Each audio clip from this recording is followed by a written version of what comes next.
Hello students, welcome to another class of rules of debit and credit. याद है हम लोगों ने लास्ट क्लास में क्या किया था? हम लोगों ने सीखे थे rules of debit and credit और हमने क्लियर का फंडा समझा था। क्लियर का फंडा समझने के लिए एक बारी फिर से उसको रिवाइज करते हैं और फिर आगे आज की क्लास स्टार्ट करते हैं। तो चलिए, हमने जो लास्ट क्लास में पढ़ा था वो क्या पढ़ा था कि हमारे पास में दो अप्रोचेस होती हैं, एक मॉडर्न अप्रोच और एक ट्रेडिशनल अप्रोच। मैंने आप लोगों को मॉडर्न अप्रोच सिखाई थी। मॉडर्न अप्रोच के अंदर मैंने पढ़ाया था clear capital, liability, expenditure, assets और रेवेन्यू। मैंने बताया था आप लोगों को कि अगर एक्सपेंडिचर या एसेट्स बढ़ जाते हैं तो क्या हो जाते हैं? डेबिट। घट जाते हैं तो क्या हो जाते हैं? क्रेडिट। यही रूल्स हैं। और मैंने बोला था कि अगर कैपिटल, लायबिलिटी या रेवेन्यू बढ़ जाता है तो हो जाता है क्रेडिट और घट जाता है तो हो जाता है क्या? डेबिट। तो बच्चों, इन्हीं रूल्स के ऊपर हमने कुछ क्वेश्चंस प्रैक्टिस किए थे, कुछ एग्जाम्पल प्रैक्टिस किए थे और आज हम क्या करने वाले हैं? कुछ क्वेश्चन को प्रैक्टिस करने वाले हैं। क्वेश्चन आप लोगों के लिए आज जो मैं लेकर के आया हूं वो है आप ही की बुक टीएस गिरेवाल से 8.10 पेज पे इलिस्ट्रेशन नंबर 1 और जो कि आपकी स्क्रीन पे है। देखिएगा, पढ़ते हैं पहले क्वेश्चन और फिर क्वेश्चन का एक मुआयना लेने के बाद में हम लोग क्या करेंगे? इसको रिकॉर्ड करेंगे, इसकी जर्नल एंट्री बनाएंगे। तो देखो बच्चों, क्या लिखा है? लिखा है Dinesh started business with cash 5 lakh rupees, borrowed from Naresh rupees 1 lakh. यानी कि पहली एंट्री में उसने अपना बिजनेस स्टार्ट किया और दूसरी एंट्री में उसने नरेश से उधार ले लिया। इसके क्या इफेक्ट्स होंगे हम लोग देखेंगे। Purchase furniture for ₹20,000 in cash from Raj furniture house. आगे लिखा है purchase furniture from Delhi safe for ₹40,000। यानी कि उसने एक फर्नीचर लिया राज फर्नीचर हाउस से और दूसरा फर्नीचर कहां से ले लिया? दिल्ली सेफ से। इसके अलावा उसने गुड्स परचेज की for cash 15,000, purchase goods from Mahesh 30,000 और उसने सेल किया कुछ गुड्स करीम को जो कि थी करीब 25,000 रुपीस की। इसके अलावा उसने शाम को कुछ गुड्स सेल की क्रेडिट पे 30,000, कैश रिसीव किया शाम से 20,000 और कैश पे किया महेश को 10,000। तो ये हमारा क्वेश्चन है। चलो बच्चों, अब हम क्या करते हैं? अब हम इसकी जर्नल एंट्री करने की कोशिश करते हैं। ठीक है, तो जैसा कि हम लोग पहले भी सीख चुके हैं, आज हम लोगों को इसको दोबारा से करना है, यानी कि हम लोग आगे प्रैक्टिस करेंगे। हाँ जी बच्चा, मैं आप लोगों के साथ में क्या करूंगा? मैं आप लोगों को इफेक्ट समझाऊंगा और फिर उसके बाद में हम जर्नल एंट्रीज को रिकॉर्ड करेंगे। तो इसके लिए मैंने एक अलग सेपरेट पेज, एक अलग सी जगह मैंने निर्धारित कर रखी है, अलॉट कर रखी है और उसके बाद में हम उसी के अंदर काम करने वाले हैं। हाँ जी, तो जैसा मेरी पहली एंट्री है, मेरी पहली एंट्री क्या कहती है? बुक्स सभी बच्चे अपने पास रखेंगे, सभी बच्चे अपने पास में बुक्स रखेंगे और हम फिर इस क्वेश्चन को करेंगे। ठीक है, मैं यहां लिखूंगा पहले और फिर हम उसको एंट्री को रिकॉर्ड करेंगे। चलो बच्चों, सबसे पहले क्या लिखा है? Dinesh started business with cash 5 lakh rupees. Dinesh ने बिजनेस स्टार्ट किया। ठीक है, तो दो चीजों के ऊपर इफेक्ट पड़ा, एक तो कैपिटल पे और दूसरा किस पे? कैश पे। कैपिटल बढ़ गई और कैश भी बढ़ गया। कैपिटल बढ़ती है यानी कि लायबिलिटी जब बढ़ती है तो वो क्या हो जाती है? क्रेडिट। और कैश जो कि हमारा एसेट है वो अगर बढ़ता है तो क्या हो जाता है? डेबिट। ठीक है, तो मेरी एंट्री क्या हो जाएगी बच्चों? मेरी एंट्री हो जाएगी cash account debit to capital account, cash account debit to capital account. और इसकी डेट नहीं दी हुई तो डेट के कॉलम में मैं नंबर 1 डाल देता हूं। सभी बच्चे मेरे साथ लिखेंगे cash account debit to capital account. और इसका अमाउंट था कितना, 5 लाख रुपीस और 5 लाख रुपीस। और नरेशन लिखनी है हमने, बीइंग बिजनेस स्टार्टेड।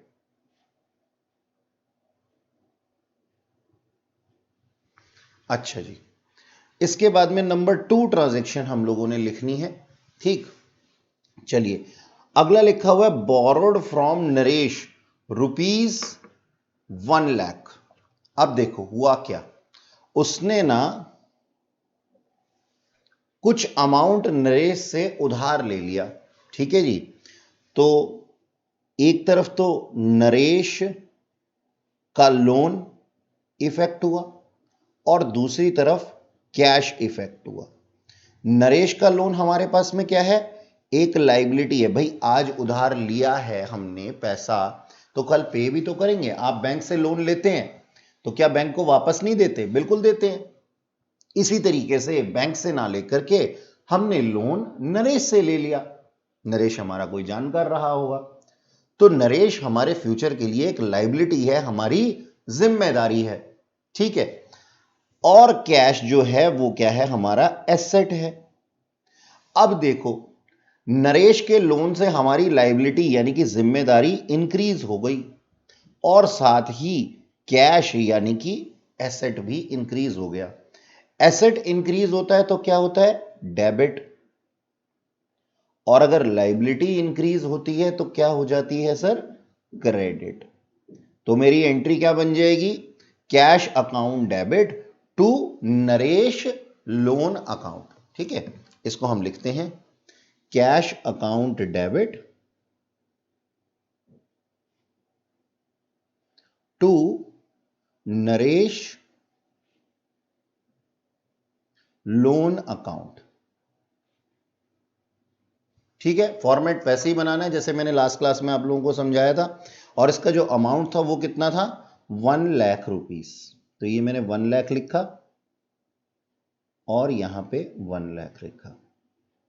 ठीक है, और नीचे narration being loan borrowed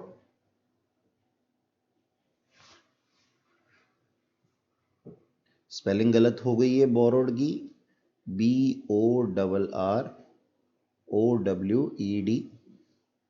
from Naresh. ठीक है, अच्छा जी आगे देखते हैं। अब आगे क्या हुआ, आगे लिखा हुआ है purchase furniture for ₹20,000 in cash from Raj furniture house. अब देखो जी, हमने ना फर्नीचर खरीद लिया। हमने क्या खरीद लिया, फर्नीचर। और किससे खरीदा, राज फर्नीचर हाउस से। लेकिन राज फर्नीचर हाउस का हमने क्या करना है, हमने तो कैश दे करके खरीदा है। भाई देखो बच्चों, समझने वाली बात कुछ इतनी सी है कि अगर आप जाते हैं कहीं पे, मान लीजिए आप किसी से कोई सामान खरीदने गए हैं और आप उसको गांधी जी के कड़कते हुए नोट दे देते हैं, तो क्या वो पर्सन आपका नाम पता पूछता है? नहीं पूछता। लेकिन अगर आपने माल उधार में लिया हो या फिर कोई फर्नीचर या कोई भी चीज उधार में ली हो तो वो आपसे सारी चीजें पूछता है। तो यहां पे जो नाम दिया हुआ था ना, जिस पर्सन से हमने लिया था फर्नीचर, उसका नाम हमारे लिए कोई रेलेवेंस नहीं रखता, क्योंकि यहां पे ट्रांजैक्शन कैश ट्रांजैक्शन हो रही है, कैश इफेक्ट हो रहा है ना। हमने पैसे दिए और फर्नीचर खरीद लिया, तो हमें दूसरे के नाम से क्या लेना। तो ये नाम जस्ट आप लोगों को सिर्फ कंफ्यूज करने के लिए दिया हुआ है। ठीक है, तो फर्नीचर और दूसरा इफेक्ट पड़ेगा बच्चों किस पे, कैश पे। कैश घट जाएगा, फर्नीचर बढ़ जाएगा और दोनों ही मेरे एसेट्स हैं, दोनों ही मेरे एसेट्स हैं। अगर एसेट बढ़ जाता है तो क्या हो जाता है, डेबिट, और घट जाता है तो क्या हो जाता है, क्रेडिट, है ना। यही तो सीखा था हम लोगों ने। अच्छा जी, इसका मतलब मेरी एंट्री क्या बन जाएगी, furniture account debit to cash account. तो यहां पे हम लिखेंगे अपनी तीसरी एंट्री, फर्नीचर अकाउंट डेबिट, और फिर थोड़ा सा स्पेस दे करके टू कैश अकाउंट, और नीचे नरेशन लिखना ना भूलें। नरेशन के आधे मार्क्स होते हैं बच्चों। Being furniture purchase for cash, ठीक है जी। तो कितने का हमारे पास में था, 20,000 रुपीज का। आप लोगों को याद होगा मैंने लास्ट क्लास में आपको गुड्स और एसेट्स के बीच में जो होते हैं रूल्स वो भी बताए थे। ये बताया था कि अगर हम गुड्स परचेज कर लेते हैं तो हम उसको परचेज मानते हैं या सेल मानते हैं, अगर सेल कर लेते हैं तो, और अगर फर्नीचर सेल या परचेज करते हैं तो हम उसको फर्नीचर के नाम से रिकॉर्ड करते हैं। याद है ना आप लोगों को। चलिए आगे पढ़ते हैं बच्चों। आगे लिखा हुआ है purchase furniture from Delhi safe for ₹40,000। अब ये आ गई मजे की बात। देखो जी, पिछली ट्रांजैक्शन में कैश देके फर्नीचर खरीदा गया था, लेकिन अब कहीं लिखा हुआ है कि हमने फर्नीचर जो खरीदा उसके लिए कैश दिया, नहीं, बल्कि है ना नाम लिखा हुआ है। इसका मतलब ये दिल्ली सेफ कौन है, हमारे क्रेडिटर्स हैं। यानी कि दिल्ली सेफ हमारे लिए क्या है, एक लाइबिलिटी है, हमें इसको फ्यूचर में पे करना होगा, क्योंकि कैश नहीं दिया ना हमने इसको, सिर्फ प्रॉमिस दे करके आ गए। क्या दे करके आ गए, विश्वास दे करके आ गए कि आप विश्वास रखिए हम आपको फ्यूचर में पे करेंगे, ठीक है। तो हमारा फर्नीचर तो आज बढ़ गया, हमने आज ही उससे फर्नीचर ले लिया, लेकिन पेमेंट हम फ्यूचर में करेंगे। और जब हम पेमेंट फ्यूचर में करेंगे बच्चों, तो ये पर्सन मेरा क्या बन जाएगा, क्रेडिटर बन जाएगा। यानी कि क्रेडिटर वो इंसान होता है जिसको कि मुझे पेमेंट करनी होती है फ्यूचर में। अच्छा जी, अब फर्नीचर क्या है, एसेट है, और क्रेडिटर्स क्या है, लाइबिलिटी है। एक तरफ से एसेट बढ़ गया और दूसरी तरफ से लाइबिलिटी भी बढ़ गई, यानी कि सिरदर्दी भी आ गई सिर पे, और साथ ही खुशियां यानी कि एसेट भी आ गए। अब इस केस में क्या होता है, देखो एसेट बढ़ता है तो क्या होता है, डेबिट, और अगर लाइबिलिटीज बढ़ती है तो क्या होती है, क्रेडिट। तो मेरी एंट्री क्या बन जाएगी, फर्नीचर अकाउंट डेबिट टू, अब क्रेडिटर के नाम से नहीं, हम इसको दिल्ली सेफ के नाम से रिकॉर्ड करेंगे। भाई उसका नाम है ना, तो वो गिवन है, दिल्ली सेफ गिवन है, तो दिल्ली सेफ के नाम से ही उसको रिकॉर्ड करेंगे हम, ठीक है। तो मेरी एंट्री क्या बन जाएगी, फर्नीचर अकाउंट डेबिट, ये मेरी फोर्थ एंट्री है, यानी कि नेक्स्ट एंट्री, ठीक। Furniture account debit to Delhi safe account, और ट्रांजैक्शन लिख देंगे being furniture purchase on credit, ठीक है जी। कितने का फर्नीचर था ये, फोर्थ पॉइंट के अंदर 40,000 रुपीज का था। ये हमने 40,000 और 40,000 डेबिट में और 40,000 ही क्रेडिट में लिख दिया। नेक्स्ट पॉइंट क्या है, देखो जी, लिखा है नेक्स्ट पॉइंट में परचेज गुड्स फॉर कैश 15,000। अब इसका क्या फर्क पड़ेगा, देखो हमने ना गुड्स परचेज कर ली है ना।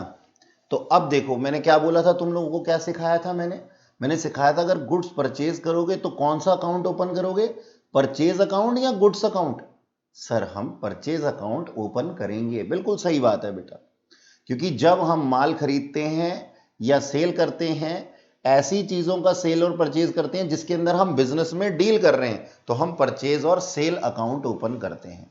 तो मैंने क्या किया जी, एक तरफ परचेज अकाउंट ओपन कर लिया, तो मेरी एक तरफ परचेज इफेक्ट होंगी, और मैंने क्या किया था, परचेज की थी गुड्स फॉर कैश, तो दूसरी तरफ से मेरा कैश इफेक्ट हो गया होगा। ठीक है जी। अब एक बात बताओ, जब मैंने गुड्स परचेज की हैं तो परचेज क्या होती है, मेरी एक्सपेंडिचर होती है, और एसेट होता है मेरा कैश। अब एक्सपेंडिचर भी बढ़ गए और एसेट भी बढ़ गए, यानी कि नहीं, एसेट घट गए। भाई मैंने कैश में पेमेंट की है ना, मैंने कुछ खर्चा किया और कैश चला गया, कैश चला गया तो डिक्रीज हो गया। ठीक है जी। तो अगर एक्सपेंडिचर बढ़ते हैं तो क्या होते हैं, डेबिट, और अगर कैश यानी कि एसेट घटता है तो क्या हो जाता है, क्रेडिट। तो मेरी एंट्री क्या बन जाएगी, ये थी एंट्री नंबर 5। ठीक है, मेरी एंट्री क्या बन जाएगी, purchase account debit to cash account. ठीक है जी। तो अगली एंट्री आप रिकॉर्ड कीजिएगा, purchase account debit to cash account, और नीचे ट्रांजैक्शन लिखिएगा, being goods purchase for cash. ठीक है, कितने की ट्रांजैक्शन थी ये, 15,000 रुपीज की, तो हम यहां 15,000 डेबिट में और 15,000 ही क्रेडिट में रिकॉर्ड कर देंगे। ठीक है बच्चों, हाँ जी सर। चलो अब नेक्स्ट एंट्री देखते हैं। नेक्स्ट एंट्री लिखने के लिए मुझे अपने यहाँ पे पेज चेंज करना होगा, और ये आपकी स्क्रीन पे मैंने प्रॉपर अपना पेज ला दिया। चलो अब आगे देखते हैं बेटा, सिक्स्थ एंट्री क्या कहती है, purchase goods from Mahesh. Purchase goods from Mahesh. ठीक है, हमने परचेज किया यानी कि कुछ खर्चा किया, गुड्स परचेज किए तो परचेज अकाउंट ओपन करूंगा। ठीक है, अगर फर्नीचर परचेज किया होता तो फर्नीचर अकाउंट ओपन करता मैं। याद रखना इन चीजों को, ये छोटे छोटे रूल्स है जो एग्जाम में या तो नंबर दिलवा देते हैं या फिर कटवा देते हैं। ठीक है, तो एक तरफ से तो इफेक्ट हो जाएगा परचेज, ठीक है, और दूसरी तरफ से इफेक्ट हो जाएगा क्या, कैश। नहीं भाई देखो, ये लिखा है कि हमने गुड्स महेश से परचेज की हैं। अब महेश का नाम दिया हुआ है, कहीं ये लिखा ही नहीं है कि कैश में हमने पेमेंट करी है महेश को। तो महेश को हमने क्या दिया होगा बेटा, जब कैश नहीं लिखा होता तो हम क्या मानते हैं कि हमने इसको उधार पे सामान खरीदा है, और नाम देने का मकसद ही यही है। हालांकि कभी कभी कैश लिखने के बाद भी नाम दे दिया जाता है, लेकिन अगर कैश लिखा हुआ हो तो उधार नहीं होता वो। ठीक है जी। तो यहां पे हमने महेश के अकाउंट को इफेक्ट करना है। अच्छा जी, अब महेश कौन है, महेश सर हमारा क्रेडिटर है।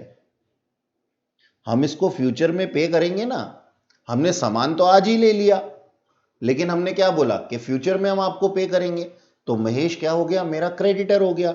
और क्रेडिटर क्या होते हैं मेरे बेटा, लाइबिलिटीज होते हैं। अच्छा, दूसरी तरफ परचेज क्या होता है, एक्सपेंडिचर होता है।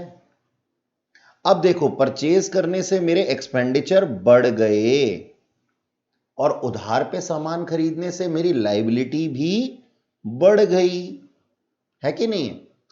जब परचेज होता है, एक्सपेंडिचर जब इंक्रीज होता है तो क्या होता है, डेबिट, और जब लाइबिलिटी बढ़ती है तो वो क्या होती है, क्रेडिट, है ना। तो मेरी एंट्री क्या बन जाएगी, purchase account debit to Mahesh account. ठीक है, ये मेरी सिक्स्थ एंट्री थी, purchase account debit to Mahesh account. और कितने के लिए हमने परचेज किया था महेश से? 30,000 रुपीज के लिए। तो 30,000 मैंने डेबिट में और 30,000 ही क्रेडिट में लिख दिया। ओके। अच्छा, अब देखो इसकी नरेशन भी लिखनी है। Being goods purchased from Mahesh on credit. Narration लिख दी। अब next 7th point, sold goods for cash to Karim, यानी कि हमने सेल की करीम को, ठीक है जी, 25,000 रुपयों के लिए। अब देखो यहां लिखा है ना sold goods for cash to Karim. अब यहां पे नाम भी दे दिया और कैश भी दिया हुआ है। भाई जब कैश दिया हुआ है तो कैश ही इफेक्ट होगा, ठीक है। तो हमारे पास दो चीजें, अब हमने सेल ऑफ गुड्स की हैं तो हम गुड्स को थोड़ी ना इफेक्टिव करेंगे, हम तो सेल को करेंगे, ठीक है। तो हमारी एक चीज क्या इफेक्ट होगी? सेल। और दूसरी तरफ क्या इफेक्ट हो जाएगा मेरा? कैश, ठीक है। सेल क्या है? सेल मेरी इनकम है, यानी कि आप कह सकते हैं रेवेन्यू है, ठीक है। और कैश क्या है मेरा? एसेट है। ओके।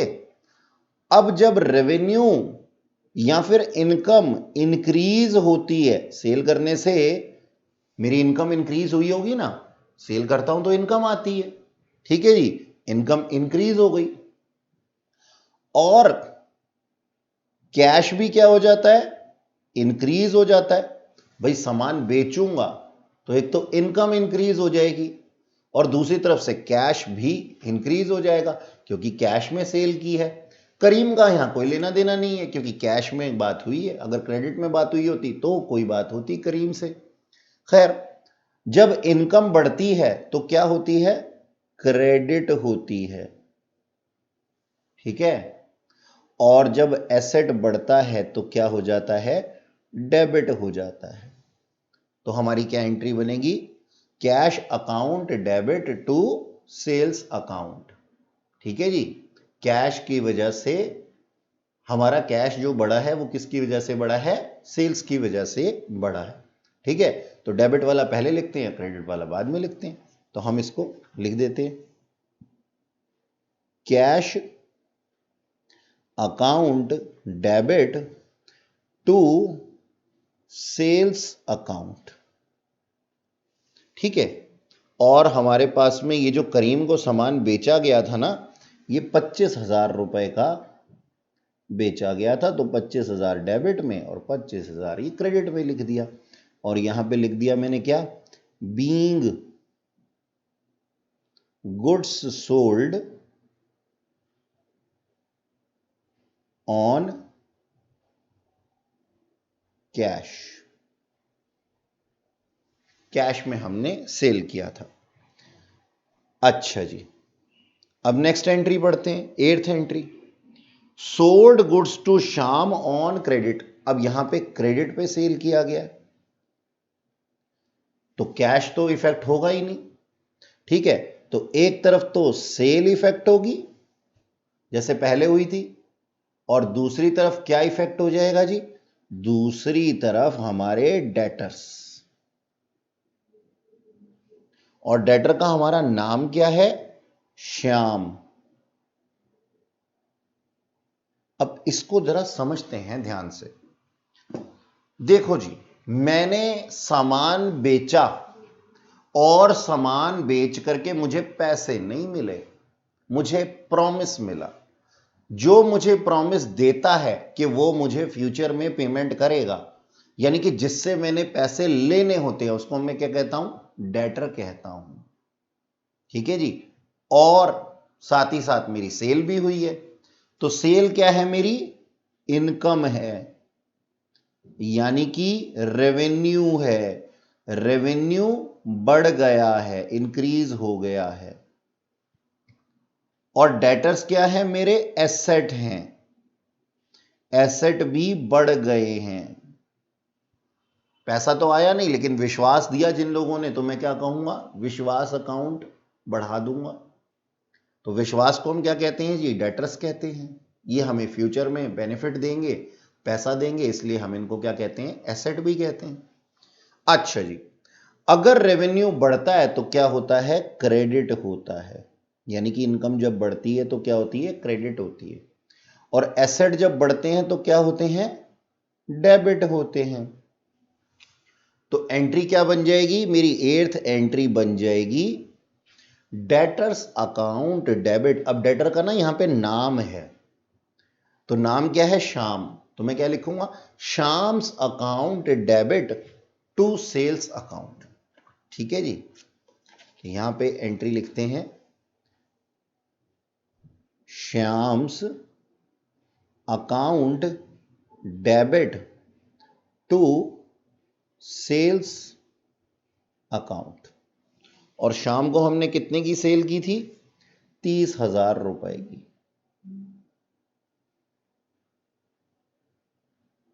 ठीक, being goods sold to Shyam on credit, उधार पे सामान बेचा था। ठीक है जी, अब नेक्स्ट ट्रांजैक्शन देखते हैं, cash receive from Shyam. Shyam ने थोड़े दिनों बाद पैसे दे दिए हमारे को, कैश रिसीव हो गया। ठीक है, अच्छा जी, 9th, तो एक इफेक्ट पड़ा होगा कैश पे और दूसरा श्याम पे। श्याम कौन था, मेरा डेटर्स था। डेटर्स कौन होते हैं, एसेट्स होते हैं। जब मैंने श्याम से पैसा ले लिया, ठीक है, तो श्याम क्या है, मेरा डेटर है। डेटर का मतलब एसेट। तो उसने अपना प्रॉमिस पूरा कर दिया, तो प्रॉमिस क्या हो गया, डिक्रीज हो गया, यानी कि एसेट क्या हो गया, डिक्रीज हो गया। और दूसरी तरफ कैश जो है, जो कि मेरा एक एसेट है, वो क्या हो गया, इंक्रीज हो गया। ठीक है जी, ओके। तो देखो, एक तरफ एसेट बढ़ गया और दूसरा एसेट कम हो गया। तो जो एसेट बढ़ जाता है वो क्या हो जाता है, डेबिट, और जो एसेट कम हो जाता है उसका वो हम कर देते हैं क्रेडिट, वो हो जाता है क्रेडिट। तो हमारी एंट्री क्या बन जाएगी, cash account debit to Shyam. 9th entry लिखिएगा बच्चों, cash account debit to Shyam's account. और श्याम से हमने लिए कितने हैं, 20,000। सर माल तो हमने उसको सप्लाई किया था 30 का, अभी उसने केवल 20 ही दिए। हाँ, तो रिमेनिंग वो बाद में दे देगा। यानी कि उसने वादा तो पूरा किया है लेकिन पूरा नहीं किया, अभी सिर्फ 20,000 ही दिए हैं 30,000 में से। खैर, आगे चलते हैं। आगे देखो क्या लिखा है, cash paid to Mahesh. Mahesh कौन था, महेश हमारा क्रेडिटर था, जिससे कि हमने कुछ गुड्स परचेज की थी 6th एंट्री में, है ना। 6th एंट्री में हमने महेश से कुछ गुड्स परचेज की थी। आज हमने उसको 30,000 के बदले में सिर्फ अभी 20,000 ही दिया है। तो खैर, इसका इफेक्ट किस पे पड़ेगा, जब हम किसी को पेमेंट देते हैं तो पेमेंट लेने वाले का नाम आता है महेश। महेश कौन था, मेरा क्रेडिटर था।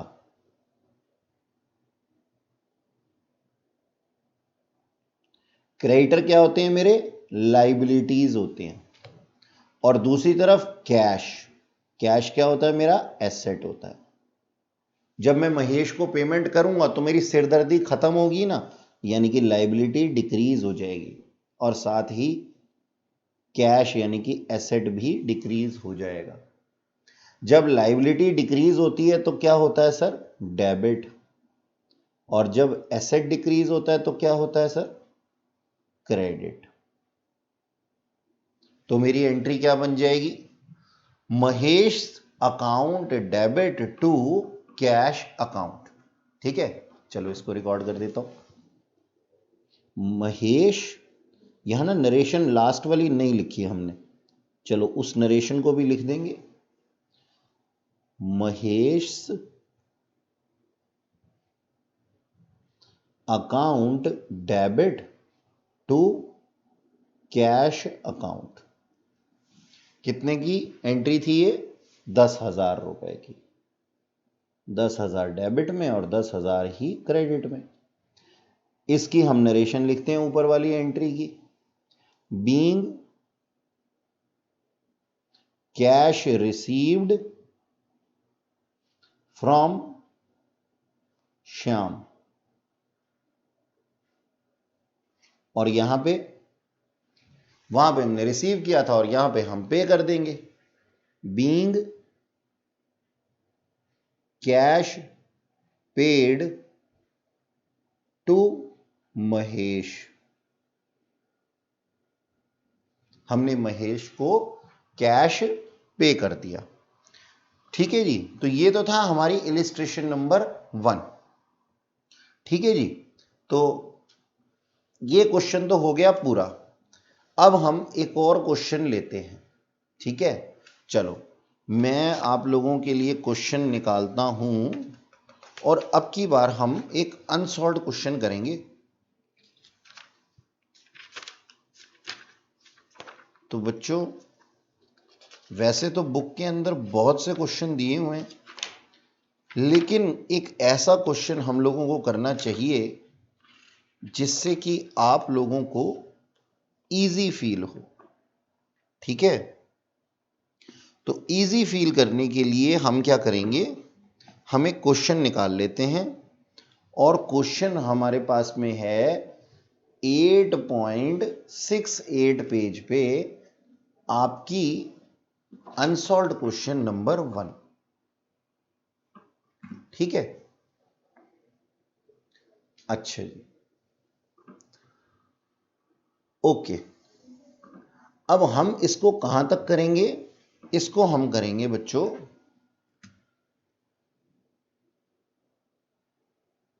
अप्रैल 22 तक। उसकी एक खास वजह है। ठीक है, क्योंकि मैं पढ़ाऊंगा जितना उतना ही तो क्वेश्चन प्रैक्टिस कराऊंगा। भाई अगर जो चीज मैंने आपको समझाई नहीं है वो मैं आप लोगों को एग्जाम्पल के वे में कैसे करवा सकता हूं, और बुक में तो सारे क्वेश्चन होते हैं। चलो खैर पढ़ते हैं। Ramesh started business with cash 1 lakh, paid into bank 20,000, bought goods for cash, drew cash from bank for office use। ठीक है जी, इसका मतलब उसने कैश विड्रॉ किया ऑफिस के लिए बैंक से। Sold goods to Krishna, bought goods from Shyam, और नेक्स्ट लिखा हुआ है कृष्णा रिटर्न गुड्स।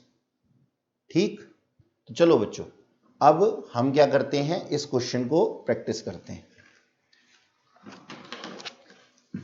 बिल्कुल उसी तरीके से हम लोगों ने इस क्वेश्चन का भी फॉर्मेट बनाना है। और ऊपर क्या लिखना है? ऊपर लिखना है आपको पेज नंबर। ठीक है, पहले मैं इसको थोड़ा सा जूम आउट कर लेता हूं। हाँ जी, आप लिखिएगा बेटा ऊपर पेज नंबर। आप लोगों की बुक का है 8.68। ठीक है, और ये क्वेश्चन नंबर 1 है।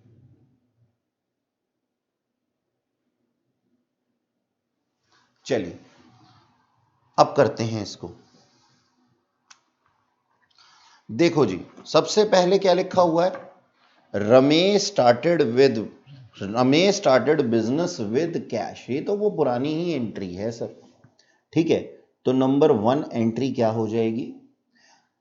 कैपिटल इन्वेस्टमेंट की ना उसने बिजनेस के अंदर कैपिटल से, तो बिजनेस के बाद पास एक तो कैपिटल इंक्रीज हो गई और दूसरा कैश इंक्रीज हो गया। ठीक है, तो अब इस केस में क्या एंट्री होगी हमारे पास में?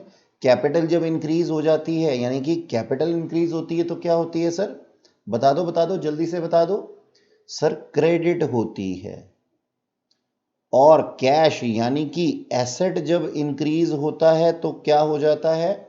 ये डेबिट हो जाता है। तो हमारी एंट्री क्या बन जाएगी बच्चों? हमारी एंट्री बन जाएगी cash account debit to capital account. जैसे आप लोगों को मालूम है कि पहले डेबिट लिखते हैं, बाद में क्रेडिट लिखते हैं।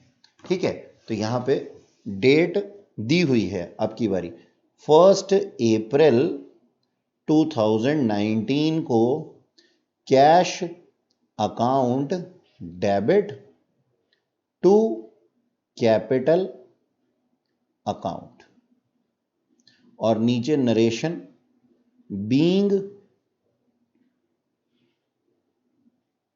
Business started. ठीक, और किसने कितने रुपए से बिजनेस स्टार्ट किया? 1,00,000 रुपए से। तो 1,00,000 रुपया डेबिट में और 1,00,000 रुपया हमने क्रेडिट में लिख दिया। अच्छा जी, अगली एंट्री पेड इनटू बैंक। उसने क्या किया? अपने कैश में से पैसे निकाले और बैंक में जाकर के जमा कराया। ठीक है, तो अब देखो क्या होगा। दो इफेक्ट पड़ेंगे, एक तो बैंक और एक कैश पे। जब आप पैसे जमा करा के आते हो बैंक में तो आपकी जेब क्या हो जाती है? खाली हो जाती है, और बैंक बढ़ जाता है। तो बैंक इंक्रीज हो जाएगा और कैश डिक्रीज हो जाएगा। ठीक है, ये दोनों ही हमारे पास में क्या है? एसेट हैं। ठीक है, कितना आसान था ये। जब एसेट इंक्रीज होता है तो होता है डेबिट, और जब एसेट डिक्रीज होता है तो क्या होता है? क्रेडिट। तो very simple entry it was. ठीक है, तो cash account, sorry, bank account debit to cash account. ठीक है, तो यहां पर रिकॉर्ड कर देते हैं। और ये डेट क्या थी? 2 April 2/4/2019। Bank account debit to cash account, और नीचे narration being cash deposited in bank. हमने कैश डिपॉजिट कर दिया। कैश कितना डिपॉजिट कर दिया? 20,000 रुपीज। तो डेबिट में भी 20,000 और क्रेडिट में भी 20,000। चलो जी, आगे चलते हैं। आगे लिखा है bought goods for cash. Cash में उसने कुछ चीजें परचेज कर ली। तो अब बताओ कौन सा अकाउंट ओपन करोगे? परचेज अकाउंट, क्योंकि गुड्स के लिए सर परचेज अकाउंट ओपन होता है। तो एक इफेक्ट पड़ेगा परचेज पे और दूसरा कैश पे। समझदार हो गए हो? सोचो, आप सोचो, लास्ट क्लास में आप लोग इतने समझदार नहीं थे। ऐसे ही धीरे धीरे हमारी समझदारी बढ़ती रहनी चाहिए। अच्छा, तो परचेज हमारा एक्सपेंडिचर है। एक्सपेंडिचर जब बढ़ता है तो क्या हो जाता है? एक्सपेंडिचर बढ़ा कि नहीं बढ़ा? परचेज करने से एक्सपेंडिचर बढ़ा। एक्सपेंडिचर जब बढ़ता है तो क्या होता है? डेबिट। और हमने कुछ खर्चा किया, यानी कि कैश पे किया। कैश हमारा है एसेट, तो कैश पे करने से कैश डिक्रीज हो गया होगा। कैश डिक्रीज हो गया होगा तो क्या हो जाएगा सर? क्रेडिट, क्योंकि एसेट जब डिक्रीज होता है तो क्या हो जाता है? क्रेडिट। तो हमारी एंट्री क्या बन जाएगी? Purchase account debit to cash account.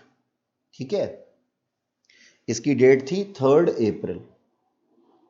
April 2019। Purchase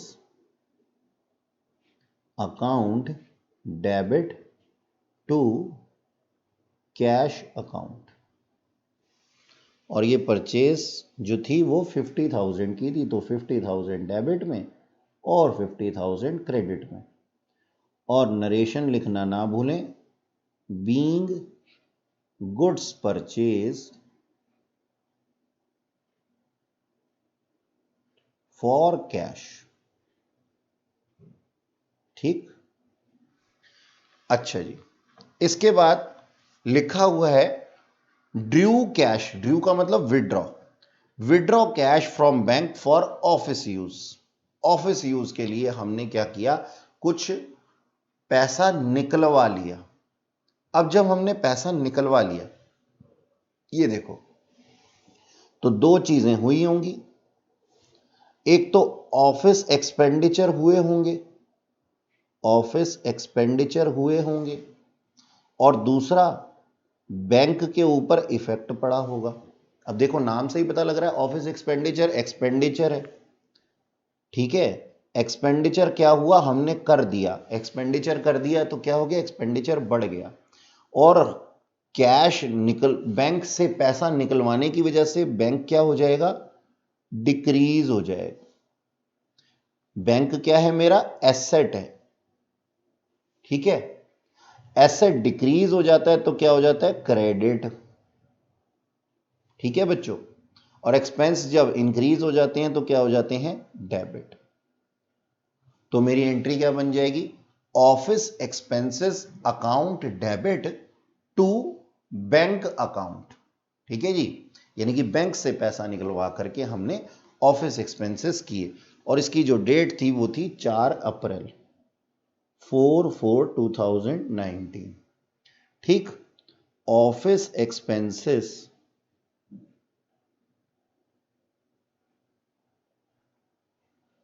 account debit to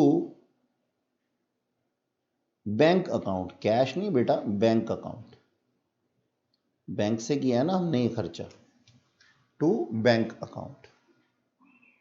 अच्छा जी, ये खर्चा किया कितने का गया है, ये खर्चा किया गया है 10,000 रुपए का। तो 10,000 डेबिट में और 10,000 क्रेडिट में, और नरेशन हमारी कॉपी में, being office expenses incurred from bank, ठीक है। अच्छा जी, नेक्स्ट एंट्री देखते हैं। लिखा है sold goods to Krishna, Krishna को हमने चीजें बेची हैं। अब कृष्णा को अगर हमने कोई चीज बेची है तो एक तो बात हुई होगी क्या, सेल हुई होगी। याद है मैंने कहा था सेल और परचेज ऑफ गुड्स होती है, जिन चीजों को हम बेचते हैं तो हम सेल और परचेज अकाउंट ओपन करते हैं। तो एक तो सेल पे इफेक्ट पड़ा होगा, और कैश में तो पैसा आया नहीं क्योंकि कृष्णा का नाम दिया हुआ है, लिखा ही नहीं हुआ कहीं कि कैश मिला है मेरे को, तो कैश पे तो इफेक्ट पड़ना ही नहीं चाहिए। तो पड़ना चाहिए किसके ऊपर, कृष्णा के ऊपर, कृष्णा। अब जो कृष्णा है उसको मैंने सेल की है, तो कृष्णा क्या हो जाएगा, मेरा डेटर हो जाएगा, यानी कि मैंने उससे पैसे लेने हैं, ठीक है। वो मुझे फ्यूचर में बेनिफिट देगा, यानी कि वो मेरा एसेट है। और सेल क्या है, मेरी इनकम है, यानी कि मेरा रेवेन्यू है। रेवेन्यू बढ़ गया है, और कृष्णा को जो मैंने बेचा है माल, इसकी वजह से कृष्णा का अकाउंट भी बढ़ जाएगा, यानी कि एसेट भी बढ़ गया है। जब इनकम या रेवेन्यू बढ़ जाता है तो वो होता है क्रेडिट, और जब एसेट बढ़ जाते हैं तो वो क्या हो जाते हैं, डेबिट। तो मेरी एंट्री क्या बन जाएगी, Krishna account debit to sales account. ये क्रेडिट सेल्स की एंट्री है, ठीक है जी।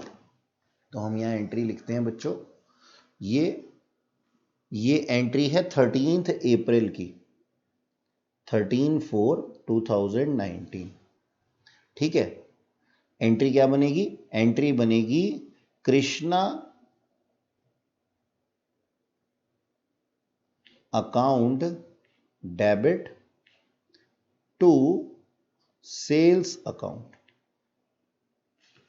और ये अमाउंट था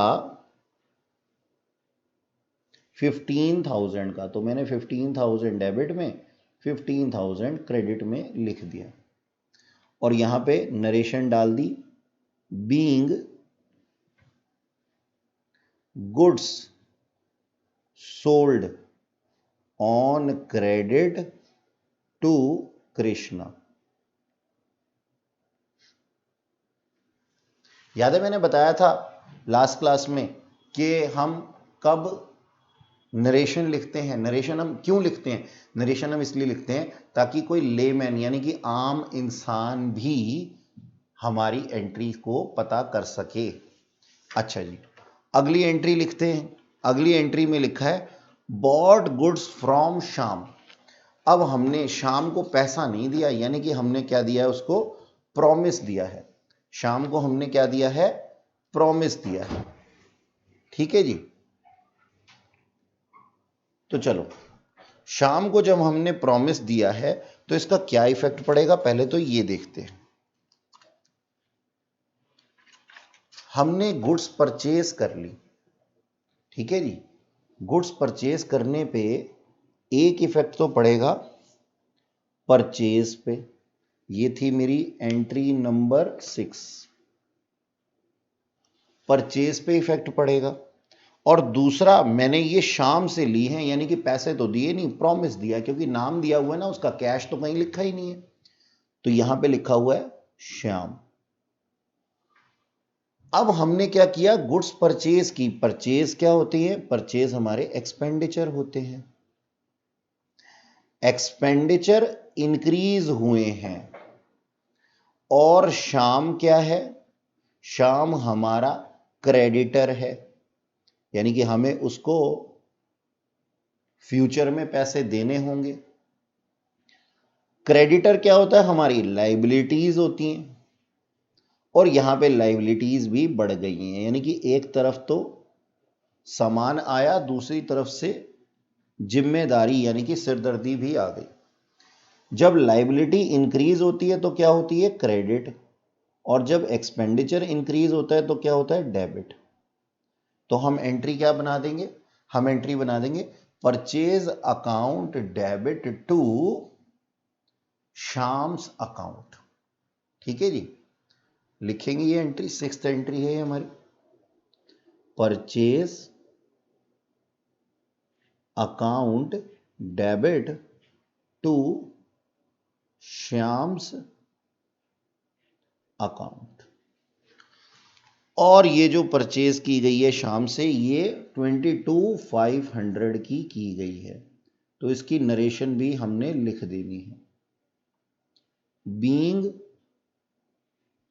goods purchase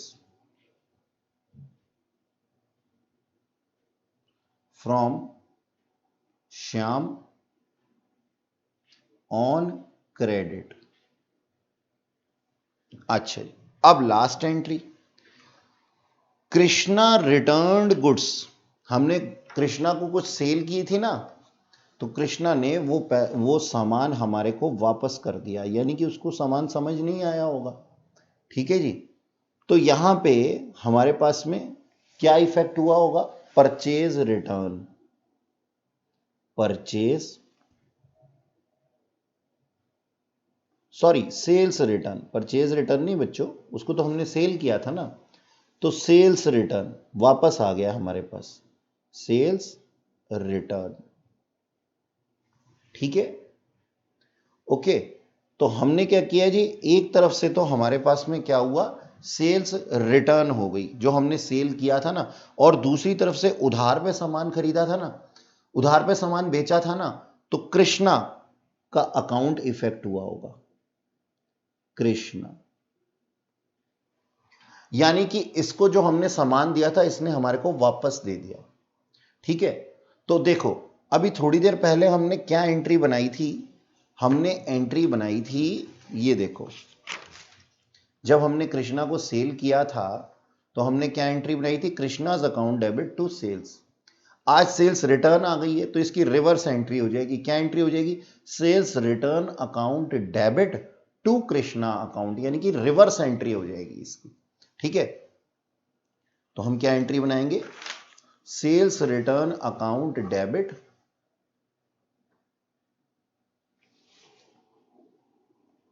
sales return account debit to Krishna account, to Krishna's account. और कितने की सेल्स रिटर्न इसने वापस कर दी हमारे को? 2000 रुपए का सामान इसको अच्छा नहीं लगा होगा। ये हमारी लास्ट एंट्री थी और इसकी नरेशन हम लिख देते हैं, being goods return by Krishna. ठीक है बच्चों, तो देखा आप लोगों ने कितनी आसान है ये जर्नल एंट्रीज फॉर्म करना। यानी कि अगर हम कुछ रूल्स एंड रेगुलेशंस को याद रखें तो हम क्या कर सकते हैं, हम इसको बहुत अच्छे से फॉर्म कर सकते हैं और पूरे के पूरे नंबर हम इस चैप्टर में ले सकते हैं। तो बच्चों नेक्स्ट क्लास में हम लोग आगे कुछ और कॉन्सेप्ट सीखेंगे। Till then keep learning, bye bye.